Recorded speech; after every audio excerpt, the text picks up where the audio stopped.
just as old Mother West Wind and her merry little breezes came down from the purple hills and jolly round red.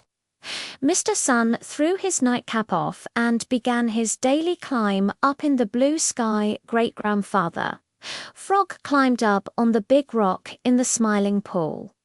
Early as he was, all the little people who live along the Laughing Brook and around the Smiling Pool were waiting for him. Bobby Coon had found 2 traps set by Farmer Brown's boy, and Billy Mink had almost stepped in a 3rd. No one felt safe anymore, yet no one knew what to do, so they all waited for the advice of Great-grandfather Frog, who, you know, is accounted very, very wise. Grandfather Frog cleared his throat. "Chug-a-room," said he, "you must find all the traps that Farmer Brown's boy has set." "How are we going to do it?" asked Bobby Coon. "By looking for them," replied Grandfather Frog tartly. Bobby Coon looked foolish and slipped out of sight behind his mother. "All the coons and all the minks must search along the banks of the Laughing Brook, and all the muskrats and all the otters must search along the banks of the Smiling Pool. You must use your eyes and your noses. When you find things good to eat where you have never found them before, watch out. When you get the first whiff of the man-smell, watch out. Billy Mink, you are small and quick, and your eyes are sharp.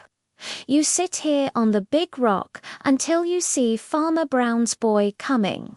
Then go hide in the bulrushes where you can watch him, but where he cannot see you. Follow him everywhere he goes around the Smiling Pool or along the Laughing Brook. Without knowing it, he will show you where every trap is hidden. When all the traps have been found, drop a stick or a stone in each will spring them, and then they will be harmless. Then you can bury them deep in the mud. But don't eat any of the food until you have sprung all of the traps, for just as likely as not you will get caught when all the traps have been sprung.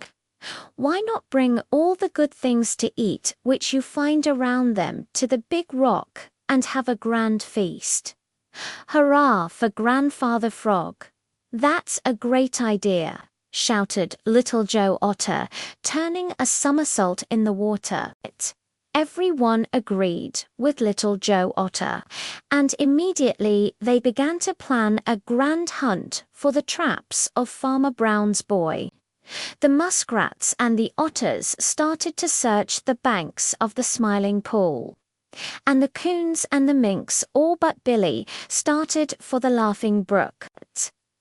Billy climbed up on the big rock to watch, and Grandfather Frog slowly swam back to his big green lily pad to wait for some foolish green flies for his breakfast.